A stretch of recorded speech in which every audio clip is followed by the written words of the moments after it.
کون سی عبادت کرنا زیادہ افضل ہے؟ اس کا جواب یہ ہے کہ اس بارے میں کوئی ہدایت قرآن و حدیث میں نہیں دی گئی کہ آخری عشرے میں فلاں عبادت کرنا زیادہ بہتر ہے. ایسی کوئی ہدایت نہیں دی گئی. جو عبادت ہے دوسرے وقت میں ہے اس وقت بھی کرو. بس شب قدر کے تعلق سے ایک روایت آئی.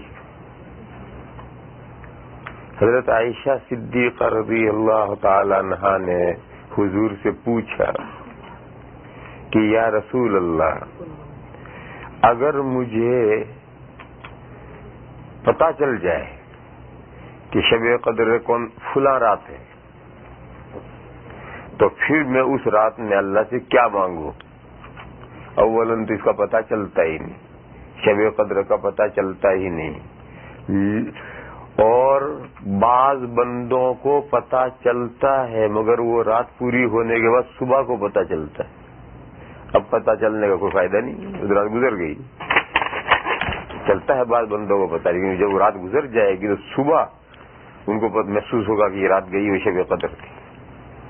تو اس کا بھی کوئی فائدہ نہیں. اور کچھ مخصوص بندے ایسے ہیں کہ انہیں رات میں درمیان رات میں یا رات شروع ہونے سے پہلے انہیں اس کی احساس ہو جاتا ہے. ایسی کوئی بہت کم مثالیں ہیں، لیکن ہیں اللہ کے ایسے کچھ بندے بھی جو صاحب کشف کہلاتے ہیں. ایسے بندے صاحب کشف کہلاتے ہیں. تو حضرت عائشہ صدیقہ رضی اللہ تعالی عنہا نے پوچھا کہ یا رسول اللہ، اگر مجھے معلوم ہو جائے کہ شب قدر فلاں رات ہے، یعنی پہلے سے مجھے پتا چل جائے. اس سوال ہی سے یہ بات معلوم ہوئی کہ شب قدر پہلے سے پتا چل سکتا ہے،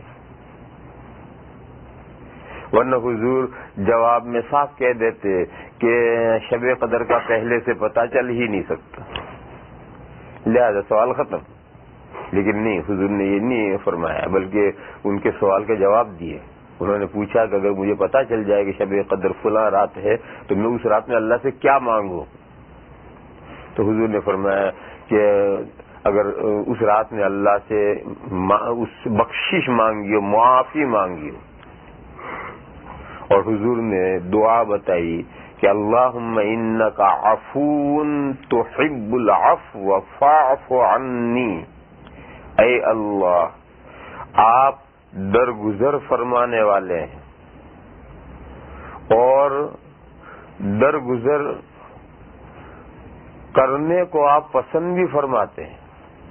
لہذا میرے مولا مجھ سے درگزر کیجئے، یعنی میری کوتاہیوں سے درگزر کیجئے، صرف نظر کیجئے، میری کوتاہیوں کو معاف کیجئے.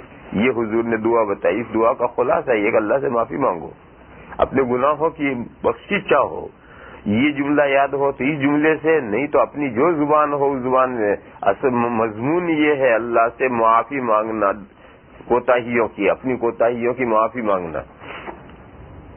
بس یہ تو ایک حدیث آئی ہے کہ شب قدر کا اگر پتہ چل جائے تو یہ دعا مانگنی چاہیے. شب قدر زیادہ تر آخری عشرے میں آتی ہے. جو آخر کے 9 راتیں ہیں یا 10 راتیں ہیں، یہ 9 راتیں اور یہ 10 راتیں، ان میں زیادہ تر شب قدر ان میں آتی. باقی ضروری نہیں. بیچ کی جو 10 راتیں ہیں ان میں بھی شب قدر آ سکتی ہے، اور شروع کی جو 10 راتیں ہیں ان میں بھی شب قدر آ سکتی ہے. پورے مہینے میں شب قدر آ سکتی ہے، آخری 10 دن میں آنی ضروری نہیں. حدیث شریف میں ہے ایک مرتبہ حضور اکرم صلی اللہ تعالی علیہ وسلم نے شروع رمضان سے اعتکاف فرمایا. جب حضور اعتکاف فرمائیں گے تو حضور کے ساتھ بہت سے صحابہ نے بھی اعتکاف کر لیے. یہ چلتا رہا، اعتکاف چلتا رہا. 10 تاریخ کو حضور نے تقریر فرمائی. جو حضور کے ساتھ جو اعتکاف کرنے والے لوگ تھے ان کے سامنے حضور نے تقریر فرمائی اور یہ فرمایا کہ میں نے جو شروع رمضان سے اعتکاف کیا تھا وہ شب قدر کی تلاش میں کیا تھا، اس کو ڈھونڈنے کے لیے، حاصل کرنے کے لیے میں نے یہ اعتکاف کیا تھا. لیکن یہ جو 10 راتیں گئی، ان 10 راتوں میں شب قدر نہیں آئی. اس لیے میں اگلے 10 دن کا اعتکاف کروں گا شب قدر کی تلاش میں. جس کو مرضی ہو، جس کا جی چاہے وہ اعتکاف میں رہے، اور جس کو کوئی ضرورت ہو، کوئی وجہ ہو تو وہ اٹھنا چاہے تو اٹھ سکتا ہے. چنانچہ 10 دن پورے ہونے پر کچھ لوگ اٹھ کر گھر چلے گئے، ان کو ضرورت ہوگی، اور بہت سے نئے لوگ اعتکاف میں آ گئے. نئے اعتکاف میں آ گئے، جو بیٹھے تھے ان میں سے کچھ لوگ اٹھ کے چلے گئے. پھر 10 راتیں پھر گزر گئی. 20 تاریخ کو حضور نے پھر تقریر فرمائی اور فرمایا کہ ان 20 راتوں میں بھی شب قدر نہیں آئی، اور میں شب قدر کی تلاش میں آخری عشرے کا اعتکاف کروں گا. لہذا جسے میرے ساتھ بیٹھا رہنا ہو بیٹھا رہے، جس کو کوئی ضرورت ہو جانا چاہے تو اٹھ سکتا ہے. حضور کیسے معلوم ہوا حضور کو کہ شب قدر نہیں آئی؟ حضور نے فرمایا کہ مجھے اللہ نے ایک علامت بتائی شب قدر کی، وہ علامت ابھی تک کسی رات میں نہیں پائی گئی. وہ علامت اللہ نے مجھے یہ بتائی ہے کہ شب قدر کی صبح میں، جب شب قدر گزر جائے گی، اس کی صبح میں کیچڑ میں سجدہ کروں گا. یہ مجھے علامت بتائی. اور یہ 20 دن میں نے کسی بھی رات کی صبح میں، فجر کی نماز میں، فرضوں میں، نفلوں میں نے کیچڑ میں سجدہ نہیں کیا. علامت نہیں پائی گئی، اس کا مطلب شب قدر نہیں آئی. لہذا میں آخری عشرے کا اعتکاف کروں گا شب قدر کی تلاش میں. جسے بیٹھنا ہو بیٹھے، جسے جانا ہو جا سکتا ہے. چنانچہ کچھ لوگ جن کی ضرورت تھی وہ اٹھ گئے، اور بہت سے نئے لوگ اعتکاف میں آ گئے. یہ 20 تاریخ کو تقریر کی ہے. اس کے بعد جو رات آئی، یعنی 21ویں رات، 20 اور 21 کے بیچ میں جو رات آئی، اس رات میں مدینہ شریف میں بارش ہوئی. اور مسجد نبوی تو جھونپڑا، حضور کے زمانے میں جھونپڑا تھا ہی. کھجور کے درخت کو کاٹ کر کے، اس کے تنے کھڑے کر کے، اس کے ستون بنائے تھے، پلر. اور وہ جو کھجور کے پتے تھے وہی اوپر بچھا کر کے روف تھے. وہ کھجور کے پتے ہی بچھا کر، وہ یہی روف تھا حضور کے زمانے میں. اسی کو جھونپڑا کہتے ہیں ہم اپنے. جھونپڑا کی شکل تھی. اور جھونپڑا جب ہوتا ہے تو بارش ہوتی ہے تو کہیں بھی پانی چونے لگتا ہے. تو خود جہاں حضور کی محراب تھی، اس محراب پر ہی سے پانی چویا. بارش ہوئی تو پانی چویا. اور میں نے بتایا تھا کہ مسجد نبوی میں حضور کے زمانے میں کوئی چراغ نہیں جلتا، اندھیرا ہوتا تھا. فجر کی نماز میں بھی اندھیرا ہوتا تھا.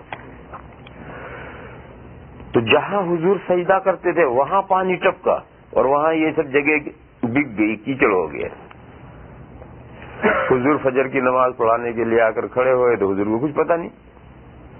جہاں کھڑے ہیں وہ جگہ ٹھیک ہے، تو کھڑے ہو کر حضور نے نیت باندھی. نیت باندھ کر فجر کی نماز پڑھانی شروع کی.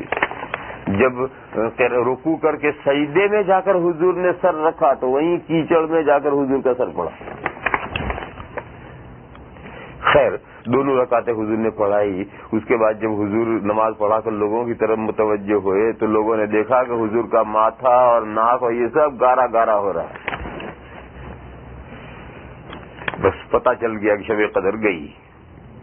یہ 21ویں رات گئی، یہی شب قدر تھی جو گئی. جو علامت پائی گئی، بتائی گئی تھی، وہ علامت 21 کی صبح میں علامت پائی گئی. لیکن پھر بھی حضور اعتکاف سے اٹھ نہیں گئے. کوئی شب قدر تو مل گئی، اب اٹھ گئے نہیں، اٹھے نہیں حضور. کیوں؟ 10 دن کی نیت کر رکھی ہے. جب 10 دن کی نیت کر رکھی ہے، بیچ میں اعتکاف نہیں چھوڑ سکتے. اس لیے وہ نیت کے مطابق اعتکاف پورا کرنا ہے. آدمی نے 5 دن کی نیت کی ہے تو 5 دن کا اعتکاف پورا کرنا ہے. 15 دن کی نیت کی تو 15 دن کا اعتکاف پورا کرنا ہے. آخری عشرے کا ہو اس کے پہلے کا ہو، جتنے دن کے اعتکاف کی نیت کی ہے اتنا اعتکاف تو پورا کرنا ہے. تو حضور اٹھے نہیں، اعتکاف پورا کیا. یہ حدیث شریف ہے جو پوری ہوئی ہے. یہ میں نے سب حدیث شریف بیان کی. اب اس حدیث میں آپ غور کیجئے. حضور نے شب قدر کی تلاش میں رمضان کے شروع سے اعتکاف کیا. معلوم ہوا شب قدر پورے مہینے میں کسی بھی وقت آ سکتی ہے. یہ جو لوگوں میں مشہور ہو گیا ہے 27 رمضان شب قدر، یہ خواہ مخواہ مشہور ہو گیا ہے. ایسا کوئی فکس نہیں ہے کہ 27 رمضان ہی شب قدر ہو، ایسا کوئی فکس نہیں ہے. پورے ماہ مبارک میں شب قدر کسی بھی وقت آ سکتی ہے. حضور نے اس کی تلاش میں پہلی رات سے اعتکاف کیا. دوسری بات اس حدیث شریف سے کیا نکلی؟ شب قدر کی علامت حضور کو بتائی گئی، مگر ایسی علامت نہیں بتائی گئی جو رات شروع ہونے سے پہلے معلوم ہو جائے، پہلے پائی جائے، اور رات شروع ہونے سے پہلے پتہ چل جائے کہ اب آج یا کل جو رات شروع ہونے والی وہ شب قدر ہے. ایسی علامت نہیں بتائی. علامت بتائی تو ایسی بتائی جو رات گزرنے کے بعد پائی جائے. اب علامت سے فائدہ کیا؟ اس سے کیا سمجھ میں آیا؟ اسے سمجھ میں آیا کہ شب قدر کو جو چھپایا گیا ہے اس میں اللہ کی حکمت ہے، جان کر اسے چھپایا گیا ہے. دوسری بات یہ نکلی. تیسری بات اور نکلی، جو اہم بات نکلی اس حدیث سے وہ سنو. جب 1 سال یہ علامت بتائی گئی تو اس پر تو تمام علماء کا اتفاق ہے کہ یہ علامت ہر سال کی شب قدر کی نہیں ہے، یہ تو اسی سال کی ہے. ایسا نہیں ہے کہ ہر رمضان میں شب قدر کی صبح میں حضور کی چڑھ میں سجدہ کریں، ایسا ہر رمضان کے لیے نہیں ہے، یہ تو اسی رمضان کے لیے. لیکن جب ایک مرتبہ علامت کے ذریعے سے شب قدر کو پہچان لیا تو اب تو فکس ہو گئی شب قدر کہ ہمیشہ 21ویں رمضان شب قدر آئے گی. حالانکہ حضور نے پھر بھی اسے فکس نہیں کیا، بلکہ یہ فرمایا کہ رمضان کے آخری عشرے میں شب قدر کو تلاش کرو. اس کی جو طاق راتیں ہیں ان راتوں میں تلاش کرو. پھر ان میں بھی زیادہ امید 21، 23 اور 27 میں ہے، اور ان میں بھی زیادہ امید 27 میں ہے. یہ سب حضور کی حدیث ہیں اور ارشادات ہیں. تو جب علامت سے معلوم ہو گیا کہ وہ 21 ہے تو پھر اب دوسری راتوں میں تلاش کرنے کا کیا مطلب؟ تو میرے بھائیو اس بارے میں سمجھنا چاہیے کہ شب قدر بدلتی ہے، چینج ہوتی ہے. ایک معین رات شب قدر نہیں ہوتی ہے، ہر رمضان میں شب قدر چینج ہو جاتی ہے. اس رمضان میں 21ویں رات شب قدر ہے تو اگلے رمضان میں کوئی اور ہو جائے گی، اور اگلے میں کوئی اور ہو جائے گی، اگلے میں کوئی اور ہو جائے گی. اور یہ شب قدر پورے رمضان میں گھومتی رہتی ہے. یعنی رمضان میں گھومتی رہتی ہے، یعنی اللہ کا فیصلہ جس رمضان میں جس شب رات کے بارے میں شب قدر کا ہوتا ہے وہ شب قدر ہو جاتی ہے، اور وہ فیصلے بدلتے رہتے ہیں. البتہ زیادہ تر شب قدر آخری 10 راتوں میں آتی ہے. آخری 10 راتوں میں بھی راتیں طاق اور جفت 2 طرح کی ہوتی ہیں. طاق اور جفت جسے بانٹا جا سکے 2 حصوں میں وہ طاق ہے، اوڈ جسے کہتے ہیں آپ. اور جسے 2 حصوں میں نہ بانٹا، جس کو 2 حصوں میں نہ بانٹا جا سکے وہ طاق ہے، اوڈ ہے. اور جسے 2 حصوں میں بانٹ سکے وہ جفت ہے. تو اب آخری 10 حصے راتوں میں سے طاق راتیں کون سی ہیں اور جفت راتیں کون سی؟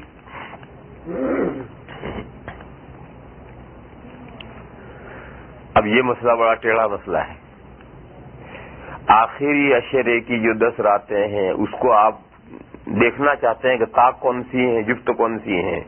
اگر شروع رمضان سے لے کر چلو کہ پہلی رات طاق، دوسری جفت، تیسری طاق، چوتھی جفت، 5ویں طاق، چھٹی جفت، تو یہ چلتے چلتے 21ویں طاق، 22ویں جفت، 23ویں طاق، 24ویں جفت، 25ویں طاق، 26ویں جفت، چلے جاؤ ایسے ہی. بات متعین ہے کہ 21، 23، 25، 27 اور 29 یہ طاق ہیں اور ان کے بیچ کی راتیں جفت ہیں. لیکن شروع رمضان سے دیکھنے کی کوئی ضروری نہیں کہ شروع رمضان سے دیکھا جائے. یہ تو حضور نے فرمایا کہ آخری عشرے کی جفت اور طاق راتیں ہیں، تو شروع رمضان سے نہیں گننا، آخری عشرے کو الگ گنو، اس کے جفت اور طاق راتیں. آخری عشرے کو گنتے ہیں تو اب پہلا ہے 21، وہ طاق ہے 23، وہ طاق ہے 25، یہ طاق یوں چلیں گی.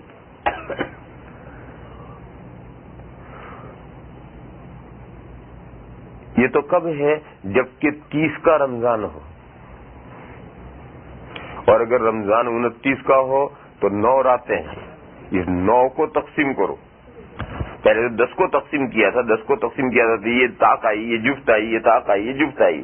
لیکن جب راتیں 10 نہیں، یہ 9 ہو گئی تو اب طاق اور جفت بدل جائیں گے،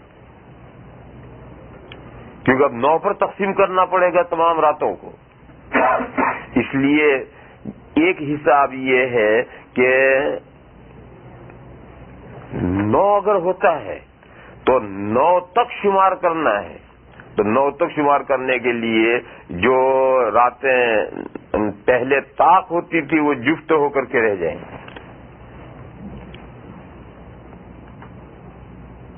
تو اس لیے یہ الجھن یہ پڑ گئی ہے.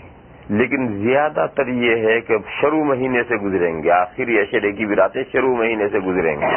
اس لیے طاق راتیں وہ 21، 23، 25، 27 آئیں گی.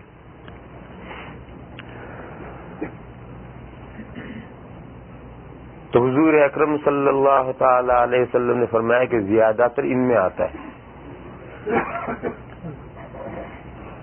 تو معلوم ہوا کہ شب قدر معین نہیں رہتی ہے، گھومتی ہے، بدلتی ہے، جگہ بدلتی چلتی ہے.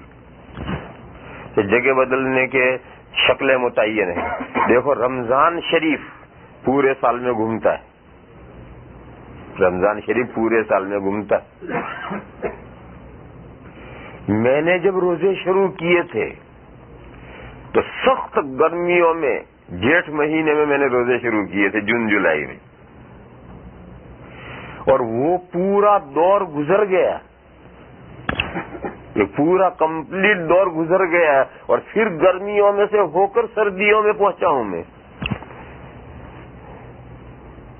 یعنی میری زندگی میں نے جو بچپن میں روزے شروع کیے تھے تو بالکل جیٹھ مہینے میں سب سے پہلے رمضان آیا تھا، اور جون جولائی میں رمضان آیا تھا اور روزے میں نے شروع کیے تھے. وہ پورا سرکل 12 مہینے کا گزر چکا میری زندگی میں، اور 12 مہینے میں گزر کر پھر دوبارہ گرمیاں آ گئی، اور پھر گرمیوں میں سے پاس ہو کر کے سردیوں میں آ گئے.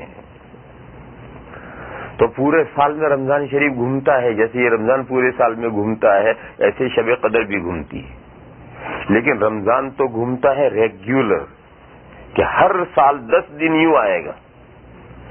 شب قدر کے لیے کوئی ضابطہ نہیں ہے، اللہ کا فیصلہ ہو جائے کہ اس مہینے میں فلاں رات شب قدر، بس وہی ہو جائے گی. اس مہینے میں فلاں رات شب قدر، تو وہی ہو جائے گی. ایسا نہیں کہ ایک ایک رات پیچھے پڑتے ہوں، ایسا نہیں ہے قاعدہ.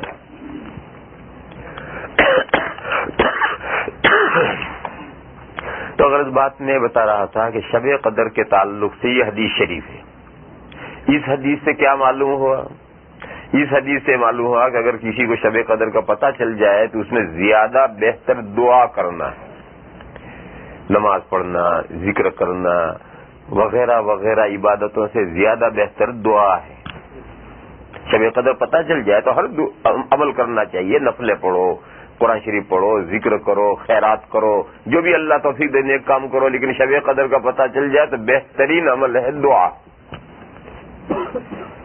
دیکھو اس کی مثال، حج میں عرفہ کے میدان میں کیا کرنا ہے جو تمہارا جی جائے کرو.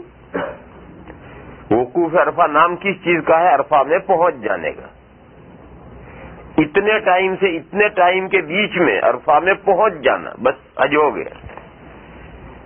پھر پہنچ گئے، اگر کچھ بھی نہ کریں، پہنچ کر واپس نکل آئے تو حج ہو گئے.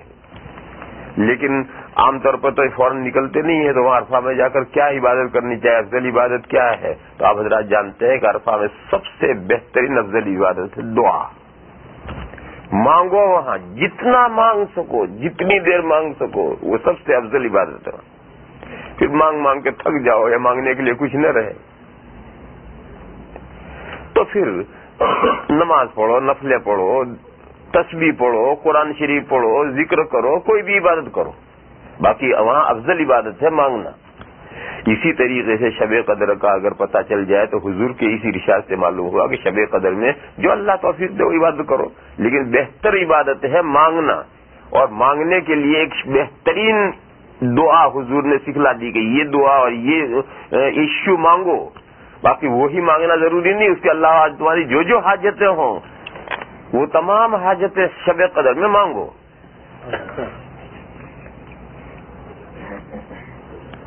تو بس یہ ایک حدیث شریف ہے۔ اس کے علاوہ آخری عشرے کے تعلق سے کوئی خاص روایت نہیں ہے کہ آخری عشرے میں فلاں عبادتیں کرنا افضل ہے، ایسا کچھ نہیں، جو اللہ توفیق دے۔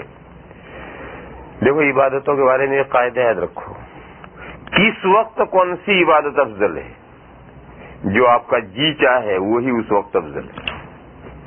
آپ کا جی چاہے قرآن شریف پڑھنے کو، بس اب قرآن شریف پڑھنا افضل ہے، اٹھو کھولو قرآن شریف پڑھتے پڑھتے آپ کا جی اب مجھے نفلیں پڑھنی، بس اب قرآن شریف بند کرو، حفاظت بند کر کے رکھو اور اب نفلیں پڑھو، اب نفلیں پڑھنا افضل ہے۔ طبیعت کی رغبت جس عبادت کی طرف جس وقت ہو وہ اس وقت افضل ہے۔ یہ قاعدہ کلیہ سمجھ لو پورے سال کے لیے، پوری زندگی کے لیے، کہ اگر نفل عبادتیں کرنی ہو تو نفل عبادتوں میں جس وقت میں جون سی عبادت کرنے کے لیے آدمی کی طبیعت میں انشراح ہو، خوشی ہو، طبیعت چاہتی ہو، جی چاہتا ہو کہ یہ عبادت کرو، بس اس وقت وہی عبادت افضل ہے۔ لہذا اس قاعدے سے آخری عشرے میں آپ کو جس وقت جون سی عبادت کرنے کو جی چاہتا ہو وہی عبادت افضل ہے۔ یہ کہتا ہے کہ میرے تو جی چاہتا سونے کو، بعض عبادت سونے کو جی چاہتا ہے، جی سونا بھی عبادت ہے، سونا بھی عبادت ہے، مگر دو آدمیوں کے لیے سونا عبادت ہے۔ ایک تو جو مسجد میں آ کر پڑ گیا ہے اعتکاف میں، اس کے لیے سونا بھی عبادت ہے، جگنا بھی عبادت ہے، خاموش بیٹھنا بھی عبادت ہے۔ مسجد میں آ کر پڑ گیا ہے اعتکاف میں، وہ خاموش بیٹھا ہے، یہ بھی عبادت ہے۔ کچھ ذکر کر رہا، پڑھ رہا، یہ بھی عبادت ہے۔ جگ رہا، یہ بھی عبادت ہے۔ سو رہا، یہ بھی عبادت ہے۔ تو ایک تو سونا اس کے لیے عبادت ہے، تو اگر تیرا جی چاہتا سونے تو مسجد میں آ کے پڑھ جائے اعتکاف کر۔ دوسرا سونا عبادت ہے اس آدمی کے لیے جو عبادت کر کے تھک گیا، اس کے لیے سونا عبادت ہے۔ اور جو کافی ٹائم میں بیٹھا بیٹھا تھک گیا، اس کے لیے سونا عبادت نہیں، اس کے لیے جیسے وہ وبالے جانتے یہ بھی وبالے جان رہے۔ لا الہ الا اللہ وحدہ لا شریک لہ۔ تو یہ قاعدہ کلیہ ہے کہ جس وقت آپ کی جون سی جی چاہے عبادت کرنے کو وہی عبادت افضل ہے۔ یہ بھائی جو ہیں انہوں نے مسئلہ اس لیے پوچھا ہوگا شاید، دیوبند میں میرے محلے میں ایک بھلا آدمی ہے، نماز کا بڑا پکا پابند ہے، کبھی نماز جماعت اس کی چھوٹتی نہیں۔ تو ایک دن مجھ سے کہنے لگا کہ حضرت جی یہ اعتکاف میں رمضان میں جو لوگ بیٹھتے ہیں اور چادریں باندھ کر کے جو کمرہ بناتے ہیں، اس کمرے میں کیا کرتے ہیں؟ تو میں نے کہا سوتے ہیں، اس کمرے میں سوتے ہیں اور کیا کرتے ہیں۔ ہر جگہ بھی یہ رواج ہے کہ چادریں باندھ کر کے کمرہ سا بنائیں گے، تو اس نے کہا کہ اس کمرے میں کیا کرتے ہیں؟ تو میں نے کہا سوتے ہیں۔ تو کہنے لگے سوتے ہیں؟ میں نے کہا جی۔ کہنے لگا کہ میں تو ساری زندگی سے میں نے اعتکاف اس لیے نہیں کیا کہ میں سمجھتا تھا کہ اس کمرے میں کوئی خاص کام کیا جاتا ہے، اور وہ مجھے معلوم نہیں، وہ پڑھا لکھا نہیں، جاہل آدمی ہے۔ تو اس نے سوچا کہ میں تو اعتکاف کبھی کیا ہی نہیں، کہ میں سب تو کر سکتا ہوں لیکن اس کمرے میں اللہ جانے کیا کیا جاتا ہے، وہ میرے بس کا نہیں کرنا، اس لیے میں نے کبھی اعتکاف ہی نہیں کیا۔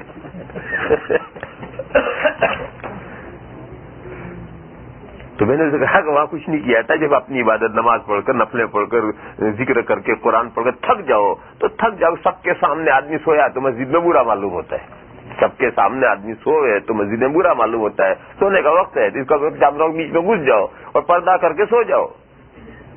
وہ اس کے بعد سے پھر وہ ہر رمضان میں اس نے اعتکاف شروع کر دی۔ اس نے کتنے سال گزار دیے اس چکر میں کہ معلوم نہیں اس چادروں میں اندر کیا کیا جاتا۔ تو یہ بھی سوچتا ہے کہ کوئی خاص عبادت کی جاتی ہے، ان کا اعتکاف کا ارادہ ہوگا، آخری عشرے میں پوچھ رہے ہیں۔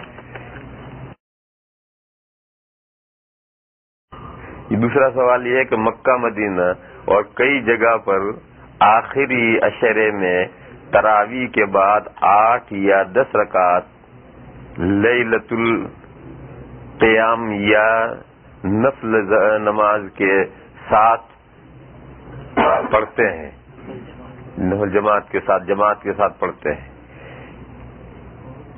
حنفی کو پڑھنا چاہیے؟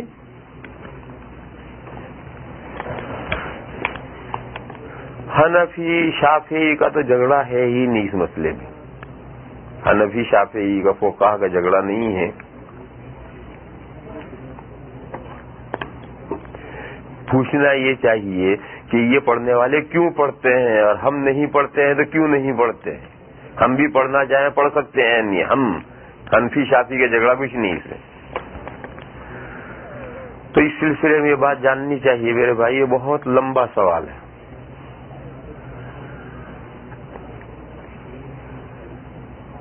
ہمارے نزدیک، احناف کے نزدیک، نفل کی جماعت، کوئی بھی نفل نماز ہو، اس کی جماعت بڑی جماعت تداعی کے ساتھ، یعنی بڑی جماعت مکروہ۔ بڑی کتنی ہوتی ہے؟ جس میں 3 مقتدیوں سے زیادہ ہو جائیں، 4 مقتدی ہو گئے، اب یہ بڑی جماعت ہو گئی۔ امام صاحب ہیں اور 4 مقتدی ہو گئے، یہ بڑی جماعت ہو گئی۔ اور امام صاحب اور 1 مقتدی ہے، 2 مقتدی ہیں، 3 مقتدی ہیں اور نفل کی جماعت ہو تو کوئی حرج نہیں، نفل کی جماعت ہو سکتی ہے۔ امام ہے اور 1 مقتدی ہے، دونوں مل کر نفل کی، کوئی بھی نفل کی جماعت کر سکتے، کوئی بھی نفل۔ ظہر کی سنتیں پڑھنی اور میں نے اور ایک آدمی نے، دونوں نے جماعت سے ظہر کے پہلے کی 4 سنتیں پڑھی تو پڑھ سکتے ہیں۔ بہت سے مسئلے لوگوں کو معلوم نہیں، یہ ظہر کے پہلے کی 4 سنتیں، ظہر کے بعد کی سنتیں، یہ سب نفلیں ہیں اور اس کو بھی کوئی جماعت سے پڑھنا چاہے پڑھ سکتا ہے، مگر جماعت سے 1 مقتدی ہو وہاں تک پڑھ سکتا، 2 ہو وہاں تک پڑھ سکتا ہو، 3 ہو وہاں تک پڑھ سکتا ہو، اس سے اوپر نہیں، ورنہ تو پھر سب لوگ کہیں گے کہ امام صاحب تم سنتیں بھی تمہیں پڑھاؤ اور فرض بھی تمہیں پڑھاؤ اور نفلیں بھی تمہیں پڑھاؤ، ہم تو کھڑے رہیں گے۔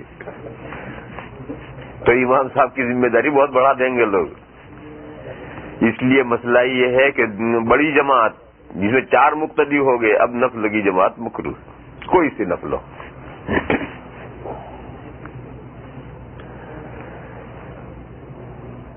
اور یہ مسئلہ تقریباً سب کے یہاں ہے، نفل کی جماعت، بڑی جماعت نفل کی مکروہ ہے اور 1-2 تک کی حد تک جائز ہے، یہ مسئلہ تمام فقہا کے یہاں ہے تقریباً، ہے، اس میں کوئی اختلاف نہیں۔ رمضان شریف کے تعلق سے یہ اختلاف ہوا ہے کہ حضور اکرم صلی اللہ تعالی علیہ وسلم نے اپنے زمانے میں جو 3 راتیں جماعت سے نفلیں پڑھائی تھی اور پھر حضور نے بند کر دیا تھا، 2 راتیں پڑھائی تھی یا 3 راتیں پڑھائی تھی، یہ طے نہیں، روایت میں اختلاف ہے۔ کوئی روایت یہ ہے کہ 2 راتیں تو حضور نے پڑھائی، تیسری رات کو حضور تشریف نہیں لائے پڑھانے، اور دوسری روایت ہے کہ 3 راتیں پڑھائی، چوتھی رات کو تشریف نہیں لائے۔ اور صبح جب لوگ بہت اکٹھا ہو گئے تھے تو صبح حضور نے ان سے فرمایا کہ تمہاری رغبت اور ذوق شوق میں نے دیکھا تو مجھے یہ اندیشہ ہوا کہ کہیں یہ نماز تم پر فرض اور لازم اور ضروری نہ کر دی جائے، اور اگر ایسا کر دیا جائے تو پھر ہو سکتا ہے کہ تم اس نماز کو نہ نبھا سکو۔ اس لیے حضور نے فرمایا کہ تم اپنے اپنے طور پر جیسا اب تک تنہا رمضان کی نفلیں پڑھتے رہے تھے، ایسے ہی الگ الگ پڑھتے رہو، جماعت سے نہیں۔ یہ 2 راتیں یا 3 راتیں حضور نے جماعت سے پڑھائی، یہ جو 2 راتیں یا 3 راتیں حضور نے پڑھائی، یہ کیا نماز تھی اور کتنی رکعتیں تھیں، اس میں اختلاف ہو گیا۔ حضور رات میں رمضان میں بھی اور رمضان کے علاوہ باقی 11 مہینوں میں بھی ایک نماز پڑھا کرتے تھے جس کو تہجد کہتے ہیں۔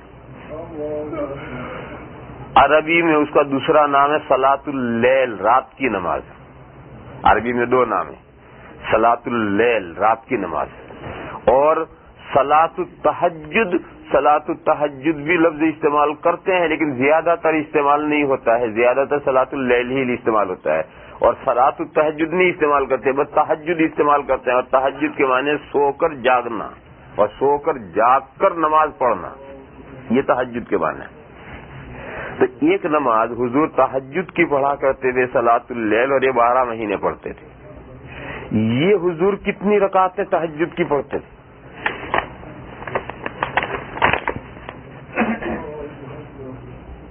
تو سب سے پہلے تو یہ تہجد کے بارے میں روایتیں بہت مختلف آئی ہیں رکعتوں کے بارے میں کہ حضور کا تہجد کتنا پڑھتے.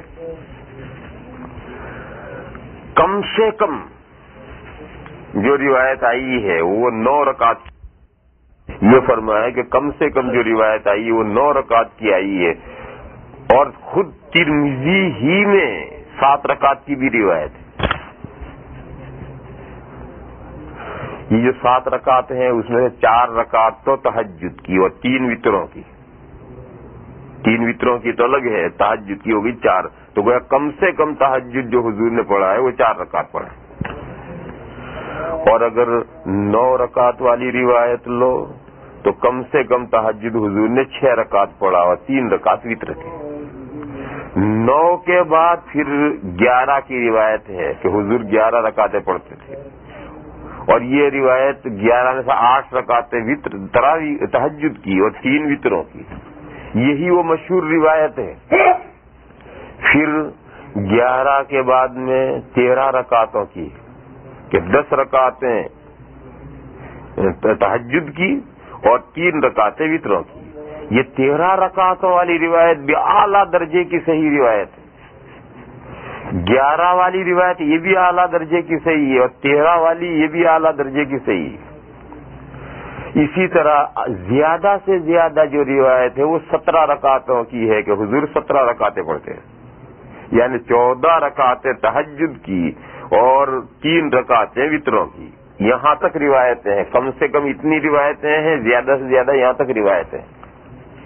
اس روایت کے اختلاف کو علماء نے یوں سارٹ کیا ہے کہ یہ ہمیشہ حضور کی عادت تہجد کے بارے میں متعین رکعتوں کی نہیں تھی. جیسے ظہر کی نماز 4 رکعتیں، بہرحال 4 رکعتیں ظہر، عصر کی رکعت نماز فرض نماز 4 رکعتیں، ایسا تہجد کی رکعتیں متعین نہیں، کم و بیش آدمی پڑھ سکتا ہے. جلدی ہو، وقت کم ہو، کوئی عذر ہو، 2 رکعت پڑھ لو وہ بھی تہجد ہے، 4 پڑھ لو وہ بھی تہجد ہے، 6 پڑھ لو وہ بھی تہجد ہے، 10 پڑھ لو وہ بھی تہجد ہے. اور وقت ہو، گنجائش ہو، سہولت ہو تو زیادہ مقدار پڑھ لو. تو جیسا موقع ہوتا تھا اس موقع کے اعتبار سے حضور کبھی تہجد کی رکعتیں کم پڑھتے تھے، کبھی تہجد کی رکعتیں زیادہ پڑھتے. تو یوں یہ روایتیں مختلف آئی ہیں.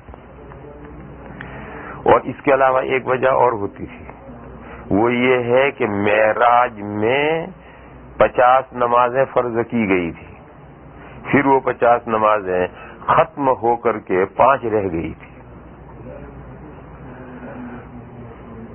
مگر حضور اکرم صلی اللہ تعالی علیہ وسلم 50 نمازیں روزانہ پڑھتے رہے ہمیشہ. وہ تو منسوخ ہو گئی، تو سہولت کے لیے، آسانی کے لیے منسوخ ہو گئی، لیکن حضور پوری زندگی 50 نمازیں روزانہ پڑھتے تھے.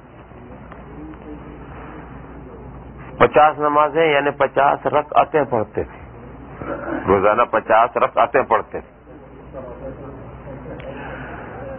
یہ 50 رکعتیں میں ایک تو فرض نمازیں ہیں، فرض کے علاوہ سنت موقدہ ہیں، تو فرض اور سنت موقدہ تو ہمیشہ اپنی جگہ پر پڑھی جاتی تھی.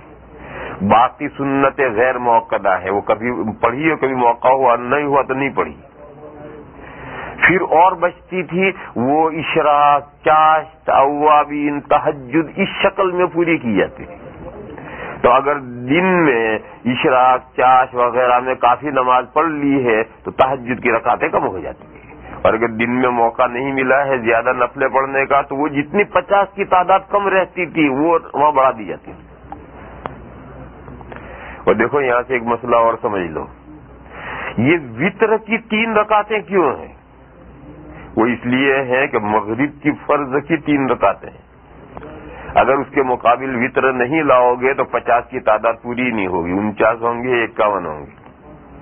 اس لیے اللہ نے چونکہ فرائض میں مغرب کی 20 رکعتیں رکھی ہیں تو یہ وطر کی 3 رکعتیں ہوئی تھی، یہ 3 اور وہ 3 مل کر 6 ہو گئی، یوں 50 کی تعداد پوری ہوگی۔ اور اگر یہ وطر ایک رمضان مغرب ہی صرف رہے تو 50 کی تعداد نہیں ہوگی، یا تو 49 ہوگی یا 51 ہوگی۔ تو یہ بیلنس کرنے کے لیے اس فرض کے مقابل چنانچہ حدیث شریف میں یہی فرمایا کہ مغرب کی جو نماز ہے یہ دن کا وطر ہے، اور یہ جو وطر بڑھائی گئی یہ رات کی نمازوں کا وطر ہے۔ اور دن کا وطر وہ تو بہرحال دن کے اینڈ پر پڑھا جاتا ہے، دن ختم ہونے پر مغرب پڑھی جاتی ہے۔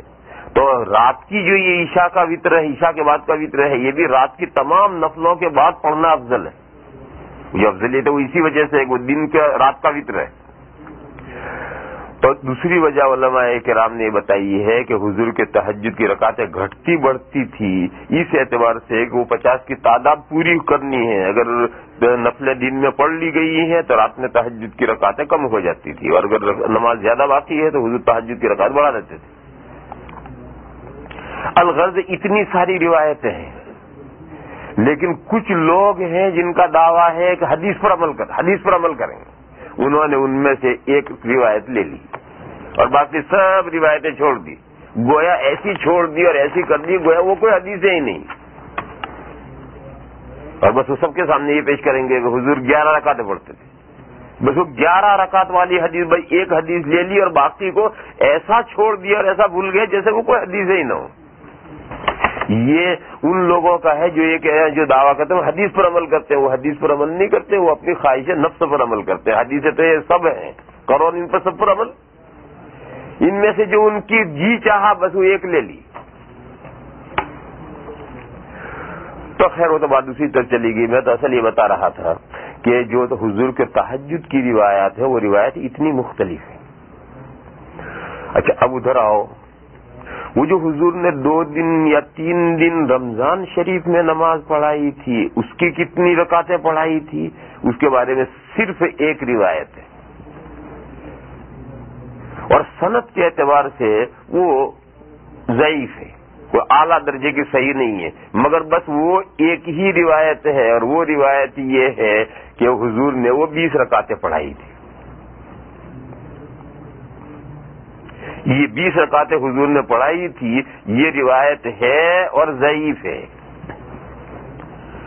پھر حضرت فاروق اعظم رضی اللہ تعالی عنہ کے زمانے میں جب تراویح باقاعدہ جماعت سے شروع ہوئی، کیونکہ فرض ہونے کا جو اندیشہ تھا وہ تو حضور کے زمانے میں جب وحی نازل ہو رہی تھی اس وقت اندیشہ تھا، جب وہ زمانہ گزر گیا، وحی بند ہو گئی، دین مکمل ہو گیا، تو اب حضرت فاروق اعظم نے اپنے زمانے میں تراویح کو جماعت کے ساتھ جاری کیا۔ تو وہ جو روایت جو حضور 20 رکعتیں پڑھتے تھے وہ 20 رکعتیں شروع ہوئی، اور اس وقت سے لے کر حضرت عمر کے زمانے سے ساری دنیا میں مسلمان مشرق اور مغرب میں وہی 20 رکعتیں پڑھتے چلے آ رہے ہیں، اور چاروں ائمہ اس پر متفق ہیں، چاروں ائمہ متفق ہیں کہ تراویح کی 20 رکعتیں۔ اور دیکھو جب ایسا ہوتا ہے، جب پوری امت میں ایک چیز چل پڑتی ہے تو پھر اس کی سند نہیں رہتی کہ میں نے فلاں سے سنا اور اس نے فلاں سے سنا، ایسا نہیں رہتا، باقی نہیں رہتا۔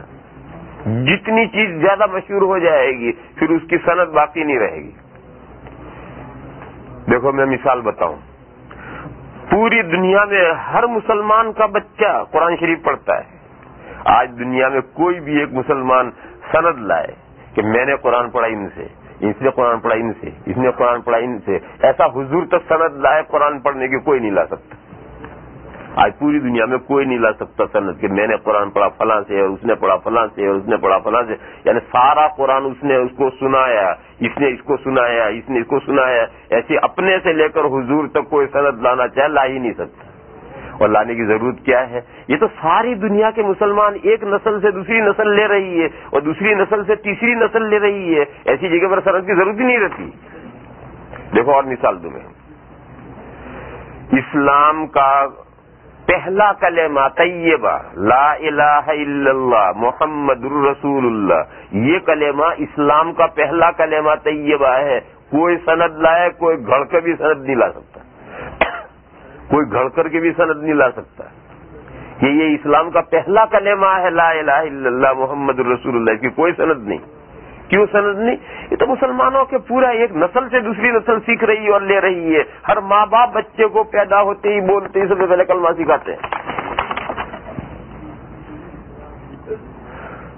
تو یہ میں نے مثال دی. ایسے جو چیز جتنی امت میں پھیل جائے گی اور جتنا عمل اس کے اوپر ساری امت کا شروع ہو جائے گا، اب اس کی کوئی زیادہ سند کی طرف اہمیت زیادہ نہیں رہے گی. اب سارا مدار اس پر چلا جائے گا، عمل پر. تو حضرت فاروق اعظم رضی اللہ تعالیٰ عنہ کے زمانے سے جب اس پر عمل شروع ہوا اور دنیا کے سارے مسلمانوں نے اس پر عمل شروع کیا اور 20 رکعتیں پڑھنی شروع کی، تو وہ جو روایت تھی اس روایت کی اب کوئی بہت زیادہ ضرورت نہیں رہی، اور زیادہ ضرورت نہ رہنے کی وجہ سے اس کی سند کمزور ہو گئی. لوگوں نے اس کی طرف کوئی توجہ کی نہیں. اب تو اس کے مطابق عمل شروع ہو گیا، یوں اس کی ہر سند ضعیف ہو گئی. اور مدار اب سند پر نہیں ہے، مدار تو اس امت کے عمل پر ہے کہ امت نے جو پوری دنیا میں امت کا ایک عمل چلا رہا ہے اس کے اوپر مدار ہے. تو اب تہجد کے بارے میں تو یہ ہے، اور تراویح کے بارے میں یہ ہے. اب ایک فرقہ پیدا ہوا جو اپنے آپ کو اہل حدیث کہتا ہے، جو ظاہری فرقہ ہے وہ پیدا ہوا. اس نے مسئلے میں کنفیوز کر دی، اور اس نے کیا کیا، ایک تو روایت یہاں سے لی اور ایک روایت یہاں سے لی، اور دونوں کو ٹکرا کر کے کہا کہ یہ ضعیف ہے یہ صحیح، اس ضعیف کو چھوڑو اس صحیح پر عمل کرو. یہاں سے روایت لی 20 رکعت والی، اور یہاں سے جو تہجد کی روایات میں سے 11 رکعت والی روایت لی، اور دونوں سے کہا کہ دیکھو یہ 11 والی جو ہے زیادہ قوی ہے، یہ 20 والی تو ضعیف ہے، یا ضعیف پر عمل نہیں کرنا چاہیے، قوی پر عمل کرنا چاہیے. اور 11 میں سے 3 وطروں کی نکال دی تو اب 8 رکعت رہی، لہذا 8 رکعت پڑھو. یہ سب یہ اہل حدیث حضرات نے کیا ہے. اس کو ہمارے یہاں اصطلاح میں کہتے ہیں غط ربود کرنا. غط ربود کرنا کہتے ہیں. غط ربود کیا ہے؟ تھوڑا سا ادھر سے لو، کچھ ادھر سے لو، اور ایک نیا ورڈ بنا دو، نیا لفظ بنا دو. پرانے زمانے کا قصہ ہے، شیخ سعدی کی گلستان ہے، اس میں ایک مصرع آیا ہے، سعدی کہ گوئے بلاغت ربود. سعدی وہ شاعر ہے جو فصاحت اور بلاغت کی گیند لے گیا، گول کر گیا، وہ آگے بڑھ گیا. تو اب ایک صاحب نے مطالعہ کرتے انہوں نے کہا کہ سعدی تو شیخ سعدی کا نام ہے.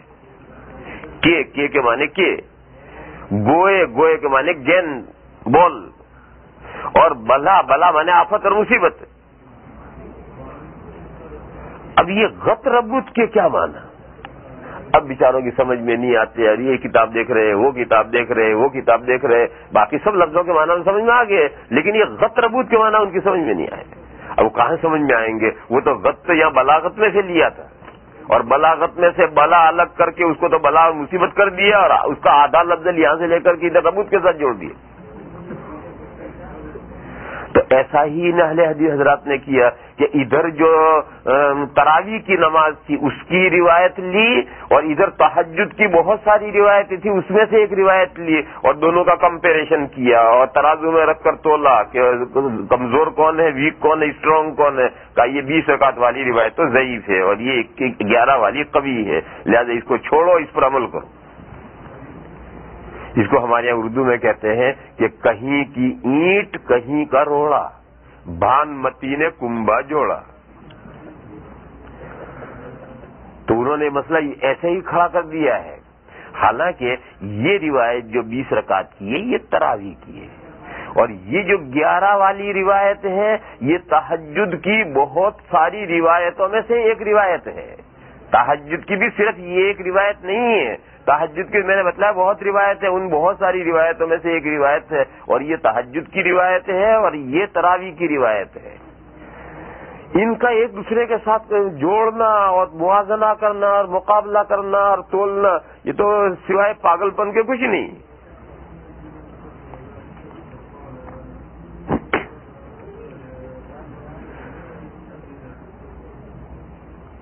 تو یہ دو نمازیں الگ ہیں. اس کو اچھی طرح سے مسئلے کو سمجھو. انہوں نے جو گڑبڑ کی ہے اس گڑبڑ کو سمجھو اور مسئلے کو اچھی طرح سمجھو. ایک نماز تو ہے صلاۃ اللیل، جس کو ہم ہندوستان کے لوگ تہجد کی نماز کہتے ہیں. عربی میں لفظ تہجد کی نماز یہ لفظ کم استعمال ہوتا ہے، اس کی جگہ پر لفظ عربی میں استعمال ہوتا ہے رات کی نماز، صلاۃ اللیل. حالانکہ رات کی نماز تو مغرب کی نماز بھی رات کی نماز ہے، عشاء کے فرض بھی رات کی نماز ہے، سنت نفلی بھی رات کی نماز ہے، سونے سے پہلے والی بھی رات کی نماز ہے، اور سو کر اٹھ کر تہجد پڑھی یہ بھی رات کی نماز ہے. تو لغوی معنی کے اعتبار سے تو سب رات کی نماز ہے، لیکن شریعت کی اصطلاح میں رات کی نماز سب کو نہیں کہتے، بلکہ آدمی عشاء کے بعد سو جائے اور سو کر اٹھ کر کے پھر جو نفلیں پڑھے جس کو اردو میں تہجد کہتے ہیں، اس تہجد کو اصطلاح میں صلاۃ اللیل رات کی نماز کہتے ہیں. تو ایک تو یہ رات کی نماز ہے. یہ رات کی نماز پورے سال پڑھنی ہے. رمضان کی کوئی خصوصیت نہیں ہے، رمضان میں بھی پڑھنی ہے، غیر رمضان میں بھی پڑھنی ہے، اللہ جسے توفیق دے. حضور اکرم صلی اللہ تعالی علیہ وسلم پورے سال یہ رات کی نماز صلاۃ اللیل پڑھتے تھے، اور بہت روایتیں ہیں اس کے بارے میں، اور کم سے کم اتنی، زیادہ سے زیادہ اتنی، یہ سب روایتیں اس کے بارے میں. اور ایک دوسری نماز ہے، اس کا نام ہے قیام و رمضان. قیام و رمضان، قیام و رمضان کے لفظی معنی آتے ہیں رمضان میں کھڑا ہونا، اور شریعت کی اصطلاح میں قیام رمضان کے معنی ہیں رمضان کے مہینے میں سونے سے پہلے نفلیں پڑھنا، سونے کے بعد نہیں، سونے سے پہلے جتنی اللہ توفیق دے اتنی نفلیں پڑھنا، یہ قیام رمضان ہے. اور تین چیزوں کی فضیلت ایک بیان کی گئی. من صام رمضان ایمانا واحتسابا غفر له ما تقدم من ذنبه. اگر جو شخص رمضان کے روزے رکھے گا ایمان کے ساتھ اور ثواب کی امید کے ساتھ تو اس کے گزشتہ گناہ سب معاف. ایک تو یہ فضیلت رمضان کے روزے رکھنے کی.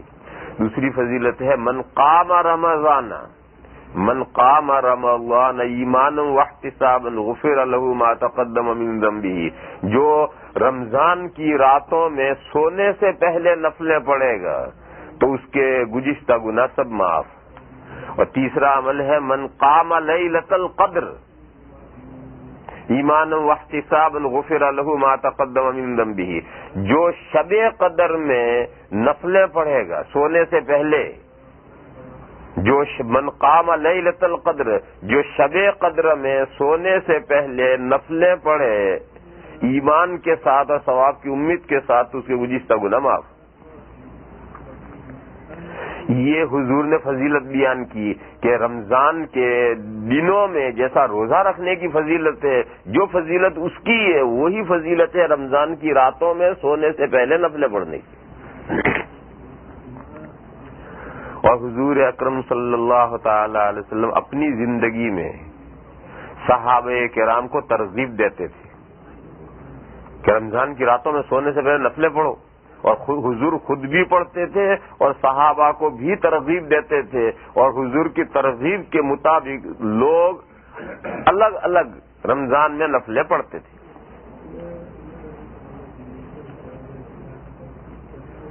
اسی سلسلے میں وہ 2 راتیں یا 3 راتیں جو حضور سونے سے پہلے نفلیں پڑھتے تھے اکیلے، وہ حضور نے جماعت سے پڑھائی. ایک دن پڑھائی تو تھوڑا مجمع تھا کیونکہ لوگوں کو معلوم نہیں تھا، اور حضور اعتکاف میں تھے، اور اعتکاف میں اپنا وہ چٹائیوں کا جو حجرہ بنا رکھا تھا حضور اس میں تھے، اور حضور اس میں سے اچانک نکلے اور نماز پڑھانی شروع کی. تو جتنے مسجد میں تھے وہ مقتدی بن گئے. اور صبح انہوں نے لوگوں کو بتلایا ہے کہ آج تو ہمیں گولڈن چانس ملا، حضور کے پیچھے نماز پڑھنے کا موقع ملا. تو دوسری رات کو لوگ اس امید پر کہ ہو سکتا آج بھی چانس ملے، تو لوگ کافی مقدار میں اکٹھا ہو گئے. آج تو حضور دوسری رات کو بھی تشریف لائے اور حضور نے نفلیں پڑھائی. بس اب تو صبح کو پورے مدینہ میں عام چرچا ہو گیا. 2 راتیں کنٹینیوس حضور نے پڑھایا تو مدینہ میں عام چرچا ہو گیا. اور اگلی رات تو اتنے کھچا کھچ لوگ بھر گئے مسجد نبوی میں کہ کہیں تل دھرنے کی جگہ نہیں.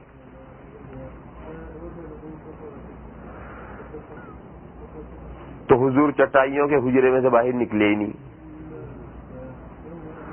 لوگ یہ سمجھے کہ شاید حضور کی آنکھ لگ گئی, تو لوگ کوئی سبحان اللہ کہہ رہا ہے زور سے, کوئی اللہ اکبر زور سے کہہ رہا ہے تاکہ حضور کی آنکھ کھلے, کوئی کنکری اٹھا کر چٹائی کو مارتا ہے کہ آواز ہو اس سے حضور کی آنکھ کھلے, مگر حضور سوئے ہو تو آنکھ کھلے. ہے رات بھر اسی طرح سے انتظار کرتے کہ معلوم لوگ کب تک بیٹھے رہے, جب مایوس ہو گئے نا امید ہو گئے لوگ چلے گئے. صبح فجر کے بعد حضور نے تقریر فرمائی اور فرمایا کہ رات تمہاری سب حرکتیں میں جان رہا تھا, جو تم تو ذکر کر رہے تھے اور چٹائی پہ کنکریاں مار رہے تھے سب میں جان رہا تھا, مگر میں نماز پڑھانے اس لیے نہیں آیا کہ تمہارا جو یہ ذوق شوق اور رغبت میں نے دیکھی تو مجھے خطرہ اور اندیشہ ہوا کہ کہیں یہ نماز تم پہ فرض نہ کر دی جائے, اور فرض کر دی جائے تو پھر تم اسے نبھا نہ سکو, اس لیے میں نہیں آیا. اور حضور نے فرمایا کہ آئندہ بھی اب نہیں آؤں گا, بلکہ حسب پہلے سے جس طرح سے تم تنہا تنہا علیحدہ علیحدہ نماز پڑھتے تھے ایسے تنہا تنہا پڑھتے رہو. تو یہ نماز تھی قیام رمضان, یہ رمضان کی ایکسٹرا نماز ہے, اور یہ رمضان میں سونے سے پہلے پڑھنی. اور تہجد سال پر پڑھنا ہے, رمضان میں بھی پڑھنا ہے, رمضان میں دوسرے رمضان کے علاوہ بھی پڑھنا ہے. جب حضرت فاروق اعظم رضی اللہ تعالی عنہ نے اپنے دور خلافت میں تراویح باقاعدہ جماعت سے شروع کی تو یہ 2 راتیں جو حضور نے رکعتیں 20 پڑھائی تھی وہی 20 کا نظام شروع کی. لیکن 20 کا نظام شروع بعد میں کیا ہے. سب سے پہلے حضرت فاروق اعظم رضی اللہ تعالی عنہ نے جو نظام قائم کیا تو پہلے 8 رکعتیں شروع کی تھی. یہاں سے شروع ہوا تھا کہ امام 8 رکعتیں پڑھاتا تھا, اور حضرت فاروق اعظم عشاء کی نماز پڑھا کر حضرت عمر تو گھر چلے جاتے, اور دوسرا ایک امام مقرر کیا تھا حضرت تمیم داری رضی اللہ تعالیٰ عنہ, وہ نماز پڑھانے نفلیں پڑھانے شروع ہوتے تھے, اور وہ 8 رکعتیں پوری ہوتی تھی سحری کے وقت.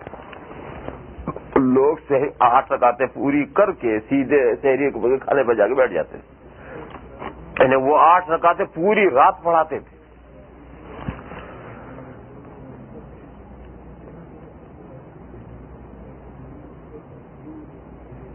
آٹھ رکعتوں میں پوری رات پڑھانی ہو, پوری رات نماز پڑھنا پڑ سکتا نہیں, لیکن 8 رکعتوں میں پوری رات پڑھنا کا مطلب کتنی لمبی لمبی رکعتیں ہوں گی وہ.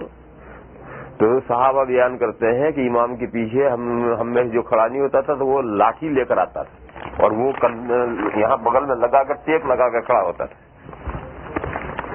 لیکن پوری رات 8 رکعتوں میں گزارنی ہے, تو یہ شکل تھی. اتنی لمبی کیوں پڑھاتے تھے, وہاں تک کیوں لے جاتے تھے؟ تہجد کا وقت وہی ہے. تو شروع میں یہ سمجھا گیا کہ حضور تہجد پڑھتے تھے, اس تہجد کو وقت تک نمازیں کھینچ کر لمبی لے کر گئے. پھر کچھ لوگوں میں چرچے اور چیمی گوئیاں ہوئی, اور ہر بات جب نئی شروع ہوتی ہے تو اس میں چیمی گوئیاں ہوتی ہیں. بعض مرتبہ وہ چیمی گوئیاں صحیح ہوتی ہیں, بعض مرتبہ غلط ہوتی ہیں. دیکھو حضرت حضور کے زمانے میں مسجد نبوی چھپر تھا, اسی مسجد نبوی میں ایکسٹینشن کی ضرورت پیش آئی تو حضور نے اپنی زندگی میں خود ہی مسجد میں اضافہ کیا تھا, اور اصل مسجد توڑی نہیں تھی, اصل جو جھوپڑا تھا وہ تھا, اور اس میں چند ستون اور بڑھا کر چھپر اور بڑھا دیے. تو پہلا ایکسٹینشن حضرت حضور نے خود کیا تھا مسجد نبوی میں. پھر جب مسجد چھوٹی پڑنے لگی تو اس میں ایکسٹینشن کیا حضرت فاروق اعظم نے, اور حضرت فاروق اعظم نے بھی پرانی جو مسجد تھی اسے توڑا نہیں, وہ جھونپڑا ویسے ہی ہے, اور جتنی ضرورت تھی اتنے ستون اور بڑھا کر اس کا جھونپڑا اور کر دیا گیا. پھر فاروق اعظم کے بعد میں خلافت کا نمبر آیا حضرت عثمان کا. جب حضرت عثمان خلیفہ ہوئے تو مسلمان بہت بڑھ گئے. اب تک تو مسلمان اتنے نہیں بڑے, مسلمانوں کی تعداد بہت بڑھ گئی, اسلام بہت پھیل گیا ہے. اور وہ مسجد جو حضور کے زمانے سے جھونپڑا چلا آ رہا ہے وہ جھونپڑا بھی بہت بوسیدہ ہو گیا ہے. کتنے دن بیچارہ جھونپڑا کام دے گا. تو ایک طرف تو مسجد بنانی ہے, مسجد میں ایکسٹینشن بہت زیادہ کرنا ہے کیونکہ اب نمازیوں کی ضرورت بہت ہے.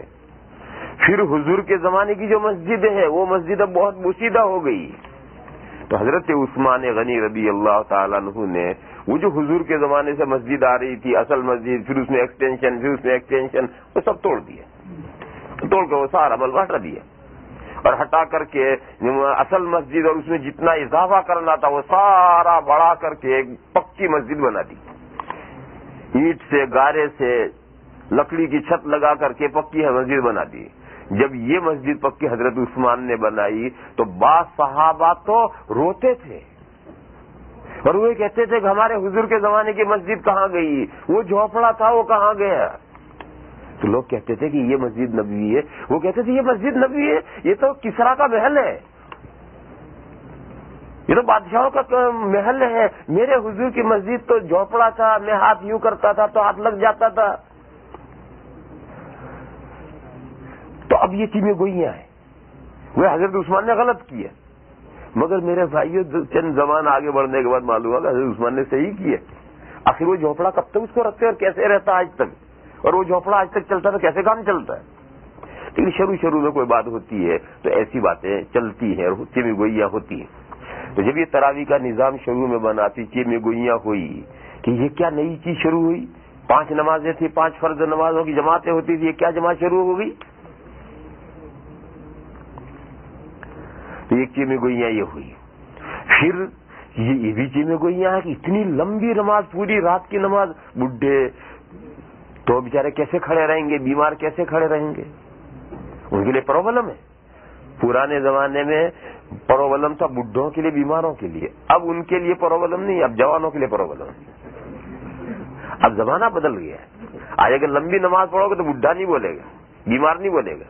جوان پیچھے سے کہیں گے مول صاحب وہ لابو کری دی. لا الہ الا اللہ وحدہ لا شریک. اچھا، یہ عذر ایک ایسا عذر ہے کہ واقعی اس کو لحاظ کرنا چاہیے. پھر حضرت عمر رضی اللہ تعالیٰ عنہ کے سامنے یہ فرق بھی واضح ہو کر آیا کہ ہم جو اس نماز کو تہجد تک لے جاتے ہیں تو تہجد کی نماز تو الگ ہے، اور یہ جس کا ہم جماعت کر رہے ہیں یہ تو الگ نماز ہے. اور وہ روایت جو 20 رکعت والی تھی، وہ روایت بھی حضرت عمر کے سامنے آئی کہ حضور نے وہ جو 2 دن نفلیں پڑھائی تھی وہ 20 رکعتیں پڑھائی تھی. تو اب یہ فرق واضح ہوا کہ یہ تو قیام رمضان ہے، یہ تو رمضان کی ایکسٹرا نفلیں ہیں، یہ تو سونے سے پہلے پڑھنی ہے. اور حضور نے 20 رکعتیں پڑھائی تھی 2 دن، لہذا اسے 20 کر دی گئی، اور جو لمبی پڑھی جاتی تھی وہ مختصر کر دی گئی. اور تہجد کی جگہ پر کر دیا گیا الگ. اور یہ نظام بدل دیا کہ عشاء کے بعد حضرت عمر تو نماز پڑھا کر چلے جائیں گے، حضرت تمیم داری کھڑے، حضرت ابی ابن کعب کھڑے ہوں گے، اور حضرت ابی ابن کعب 20 رکعتیں پڑھائیں گے، اور 20 رکعتیں پڑھا کر کے چھٹی، وتر نہیں پڑھائیں گے. پھر لوگ اپنے جگہ سو جائیں گے، سو کر اٹھیں گے، اٹھ کر کے تہجد پڑھیں گے، اور تہجد پڑھ کر کے لوگ اپنی وتر خود بخود الگ الگ پڑھ لیں گے. یہ سلسلہ شروع ہوا. جس زمانے میں یہ سلسلہ شروع ہوا تو ایک رات کو حضرت فاروق اعظم رضی اللہ تعالیٰ عنہ مسجد میں تشریف لائے، جبکہ مسجد میں تراویح کی جماعت ہو رہی تھی. تو حضرت مسجد لائے، مسجد کا پورا منظر دیکھا، اور منظر دیکھ کر حضرت عمر نے یہ فرمایا کہ نعمت البدعۃ ھذہ، یہ چیز جس کو لوگ کہتے ہیں کہ نئی چیز، بدعت، لفظ بدعت کے لغوی معنی ہے نئی چیز. تو حضرت عمر نے فرمایا کہ یہ نئی چیز جس کو لوگ نئی چیز کہتے ہیں یہ تو بہت شاندار نئی چیز ہے. بدعت یعنی بری نئی چیز جو دین میں اضافہ کیا جائے، یہ وہ نہیں، یہ تو شاندار نئی چیز ہے. تو ایک بات تو انہوں نے یہ کہی کہ نعمت البدعۃ ھذہ. دوسری بات یہ فرمائی کہ واللتی تنامون عنہا خیر من ھذا. حضرت نے فرمایا کہ دیکھو یہ نماز تو ہے وتر تراویح کی، اور جو تم سو کر اٹھ کر پڑھو گے تہجد، وہ تہجد رمضان میں تہجد کی نماز تراویح سے افضل ہے. رمضان میں بھی تہجد کی نماز تراویح سے افضل ہے. اور رمضان میں نہیں، سارے سال میں، سارے سال میں اب سونے سے پہلے جو نفلیں پڑھیں گے اس سے افضل اسی رات کو جو سو کر اٹھ کر تہجد پڑھیں گے وہ افضل ہے.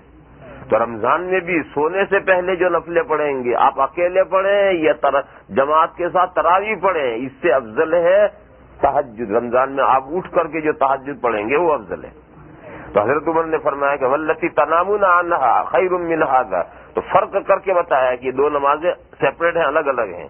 یہ رمضان کی ایکسٹرا نماز ہے, قیام رمضان ہے جو سونے سے پہلے پڑھی جانی ہے, اور جو جماعت سے پڑھی جانی ہے. جماعت سے کیوں پڑھی کہ حضور نے وہ 2 دن جماعت سے اسے پڑھا تھا اور فرضیت کے اندیشے سے بند کیا تھا. اب وہ اندیشہ نہیں رہا تو اب جماعت شروع کر دی گئی.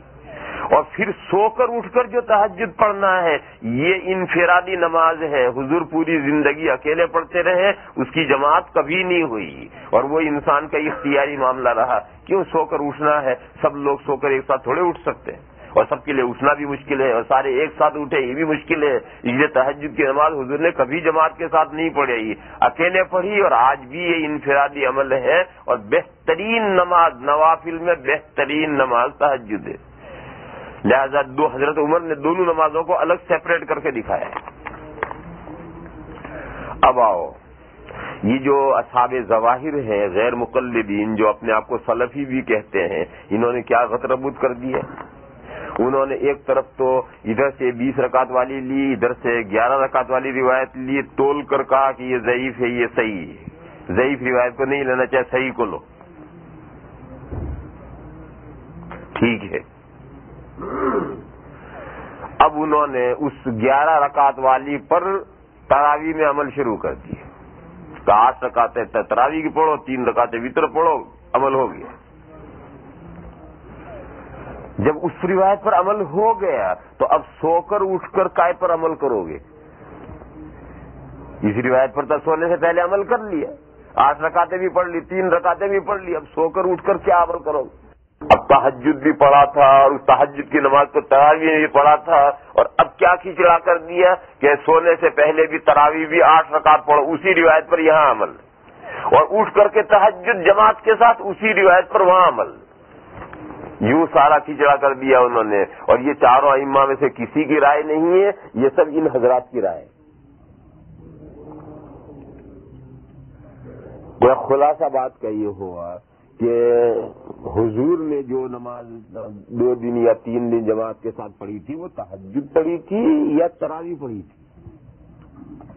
چاروں ائمہ کی رائے ہے کہ وہ حضور نے تراویح پڑھی تھی اور 20 رکعتیں پڑھی تھی, اور تہجد حضور نے کبھی جماعت سے نہیں پڑھا, وہ تو اٹھ کر کے اکیلے پڑھا جاتا ہے. اس کی تو 7 سے لے کر 17 تک مختلف روایتیں ہیں جس پر تمہیں عمل کرنا ہو کرو, اور اکیلے پڑھو, اس کی کوئی جماعت نہیں ہے. حضور نے تہجد کبھی جماعت سے نہیں پڑھا ہے, اور حضور نے جو 2-3 دن جماعت سے پڑھائی تھی وہ تو یہ تراویح کی نماز تھی, اس کی 20 رکعتیں تھیں.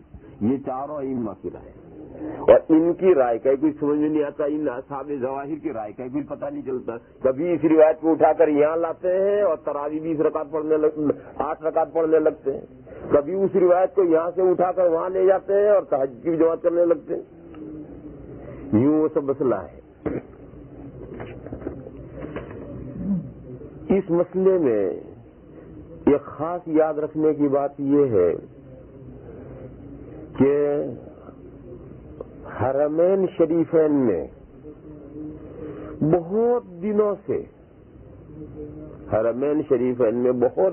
سے یہ عمل چلا آ رہا ہے کہ وہاں تہجد کی جماعت ہوتی ہے. اور میں نے بتایا تھا کہ حرمین شریفین کے تعلق سے کچھ مسئلے الگ بھی ہیں. جیسے میں نے پہلے بتایا تھا کہ آج بھی ہم عورتوں کو یہ کہتے ہیں حرمین میں جاؤ نماز پڑھ, جماعت سے نماز پڑھنے جاؤ. ہم خود اپنی عورتوں کو جماعت سے نماز پڑھنے کے لیے حرمین میں بھیجتے ہیں. وہاں کے مسئلے کچھ, وہاں کے احکام کچھ الگ ہیں. دیکھو ہماری مسجد ہی ہے, اگر یہاں تہجد کے وقت میں 2, 4, 5, 7 آدمی آ گئے تو یہ سارا الگ الگ. لیکن حرمین میں تہجد کے وقت میں کتنے آدمی آتے ہیں؟ یہاں تو آدمی آتے ہیں 5 لاکھ آدمی.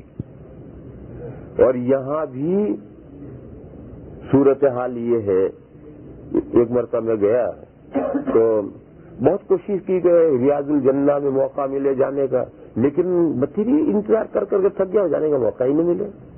تو ایک دن میں نے سوچا کہ تہجد کے وقت آؤں گا تو اس وقت موقع ملے گا.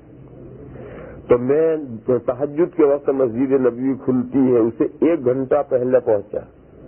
تو ابھی مسجد کھلنے میں 1 گھنٹہ باقی ہے. اس وقت جو دروازوں پر بھیڑ جمع ہو چکی تھی وہ کم سے کم 50,000 آدمی اکٹھا ہو چکے تھے. دروازوں پر 50,000 آدمی اکٹھا ہو چکے تھے جو دروازے کے کھلنے کا انتظار کر رہے تھے.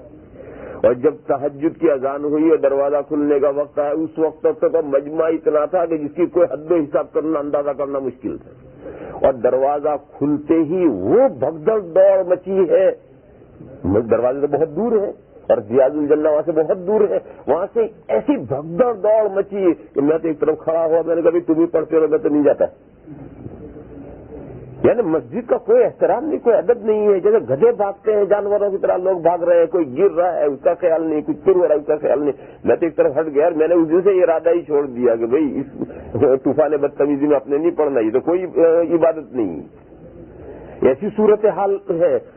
تو اب ایسی صورتحال جو تہجد کے وقت میں 1,00,000 2 لاکھ آدمی جہاں اکٹھا ہو گئے ہیں وہاں سب الگ الگ تہجد پڑھ رہے ہیں.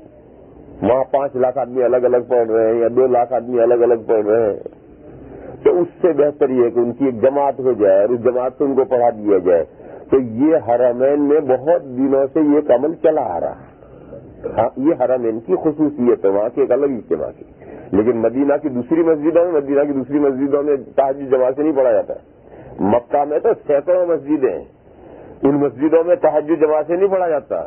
آج مدینہ میں سینکڑوں مسجدیں ہیں, ان میں سے کسی مسجد میں تہجد جماعت سے نہیں پڑھا جاتا. صرف مسجد نبوی میں اور مسجد حرام میں ان میں تہجد جماعت سے پڑھا جاتا ہے. یہ وہاں کی اپنی الگ خصوصیت ہے. تو اگر کوئی یہ کہے کہ یہ حرمین میں یہ تو حنبلی ہیں, امام احمد ابن حنبل کے ماننے والے ہیں, یہ تو تہجد جماعت کے ساتھ پڑھتے ہیں, تو یہ تو حرمین شریف دونوں مسجدوں کے احکام ہی الگ ہیں, وہاں کے احکام الگ ہیں. پھر یہ سلفی جیسے یہاں ہے, یہ سعودیہ میں بہت نکلے ہیں اور وہاں بھی انہوں نے بہت سی مسجدوں میں پڑھنا شروع کر دیا ہے. اور یہ پڑھتے آخری عشرے میں نہیں پڑھتے, پورا رمضان تہجد جماعت کے ساتھ پڑھتے ہیں. پھر اب کچھ اور نکلے ہیں جو پورا رمضان نہیں پڑھتے, آخری عشرے میں پڑھتے ہیں. تو یہ پوچھ رہے ہیں کہ آخری عشرے میں تہجد جماعت سے پڑھنا, یہ سب وہی مسئلہ ہے جو ان اصحاب ظواہر نے, ان غیر مقلدین حضرات نے جو سلفی حضرات کہلاتے ہیں, انہوں نے یہ ساری دنیا میں اس مسئلے میں خلفشار پیدا کر رکھا ہے. ورنہ چاروں ائمہ کا جو مسلک ہے وہ یہ ہے کہ حضور نے وہ 2 راتیں یا 3 راتیں نماز پڑھائی تھی, وہ 20 رکعتیں پڑھائی تھی, اور وہی 20 رکعتوں پر حضرت عمر کے زمانے سے عمل شروع ہوا ہے. اور آج بھی چاروں ائمہ متفق ہیں کہ تراویح کی 20 رکعتیں سنت موقدہ ہیں اور بہت لمبی نہیں پڑھی جائیں گی. تراویح بہت لمبی نہیں پڑھی جائے گی اور مقدار اس کی تھوڑی رکھی جائے گی تاکہ تراویح پڑھ کر لوگ پھر سو جائیں, اور پھر اٹھ کر کے تہجد رمضان میں لوگ اپنے طور پر پڑھیں گے, بغیر جماعت کے پڑھیں گے, پرسنلی اپنا الگ الگ عمل کریں گے. اس کی جتنی رکعتیں جس کو پڑھنی ہو پڑھو, یہ تہجد کی یہ سب روایت آئی ہے اس کے مطابق عمل کرو. یہ 4 ائمہ کی رائے ہے, بالکل واضح اور کلیئر بات ہے, اور کوئی اس میں جھگڑا نہیں تھا. یہ تو جب سے یہ حضرات پیدا ہوئے ہیں, جب سے یہ سلسلہ لوگوں میں, مسلمانوں میں پریشان کن لوگوں کے لیے ہو گیا مسئلہ, اور جہاں یہ پہنچیں گے بس جھگڑا کھڑا ہوگا. اور جھگڑا کیوں کھڑا ہوگا؟ یہ جو فرقہ ہے, یہ جو اہل حدیث حضرات ہیں, اس فرقے کی مدار اس پر ہے کہ حجت قرآن ہے اور حدیثیں ہیں, بس حدیثوں سے نیچے صحابہ کا عمل حجت نہیں. لہذا صحابہ کے زمانے میں جو کچھ ہوا ہمیں اس پر عمل نہیں کرنا. صحابہ کے حضرت عثمان کے زمانے میں جمعہ کی ایک اذان بڑھائی گئی, وہ کہیں ہم نہیں بڑھاتے, یہ تو حضرت عثمان کی بدعت ہے. حضرت عمر کے زمانے میں یہ تراویح کی 20 رکعتیں شروع ہوئی, انہیں حضرت عمر والا عمل نہیں لینا, ہمیں نہیں لیتے, ہم تو 8 رکعت پڑھیں. حضرت فاروق اعظم رضی اللہ تعالیٰ عنہ کے زمانے میں یہ مسئلہ طے ہوا کہ اگر کوئی آدمی مسلسل 3 مرتبہ طلاق کا لفظ بول دے کہ جا تجھے طلاق طلاق طلاق, اور وہ یہ کہے کہ میں نے تو بس خالی ذہن بول دیا تھا, دیکھو ایک تو یہ کہے کہ میری نیت ایک تھی اور میں نے اسی ایک پر ایمفسائز کے لیے تکرار کی تھی، تاکید کے لیے، اس کا مسئلہ مفتی صاحب الگ بتائیں گے۔ باقی عام طور پر جو آدمی بولتا ہے خالی ذہن ہوتا ہے اور بول دیتا ہے، تو وہ کہتا ہے کہ میرے ذہن میں خالی ذہن تھا، میں نے 3 مرتبہ کیوں بولا اسے میں بھی نہیں جانتا۔ وہ کہتا ہے میں نے 3 مرتبہ کیوں بولا اسے میں بھی نہیں جانتا، میں نے 3 مرتبہ بول دیا۔ تو حضرت عمر کے زمانے میں طے ہوا کہ اس طرح سے اگر کوئی 3 مرتبہ بول دے گا تو 3 طلاقیں پڑیں گے، کیونکہ وہ یہ کہتا ہے کہ میں نے 3 مرتبہ کیوں بول دیا ہے میں نہیں جانتا، جانتا ہے مگر نہیں جانتا۔ کیوں 3 مرتبہ پر کیوں رک گیا، 2 پر کیوں نہیں رکا، 4 پر کیوں نہیں رکا، 5 پر کیوں نہیں رکا، 3 پر کیوں رکا؟ وہ جانتا ہے کہ میرا اختیار 3 طلاق دینے کا ہی ہے، اس سے آگے میرا اختیار ہی نہیں، اس لیے 3 دھڑا دھڑ 3 فائر کر کے رکا، 3 فائر کیے اس نے، 3 فائر کر کے رکا۔ کیوں؟ وہ جانتا ہے کہ میرا اختیار یہیں تک ہے، اس سے آگے اختیار ہے ہی نہیں۔ تو یہ تو خود اس بات کی دلیل ہے کہ اس کے دماغ میں لاشعور میں یہ شعور ہے، وہ سمجھتا ہے کہ میں جتنا میرے اختیار میں جتنی طلاقیں ہیں میں وہ سب فائر کر رہا ہوں، لہذا اس کی نیت نہیں ہے اور ہے۔ لہذا حضرت عثمان اور فاروق اعظم رضی اللہ تعالیٰ عنہ کے زمانے میں طے ہوا کہ 3 طلاقیں پڑیں گے، یہ کہیں گے نہیں 3 نہیں، ہم نہیں مانتے، تو بدعت عمری۔ تو اس فرقے کا مدار ہی اس پر ہے کہ صحابہ کے زمانے میں جو طے ہوا وہ انہیں نہیں ماننا۔ تو یہ تراویح کا مسئلہ چونکہ حضرت عمر رضی اللہ تعالیٰ عنہ کے زمانے سے ہے تو وہ اسے تراویح کو کہتے ہیں بدعت عمری۔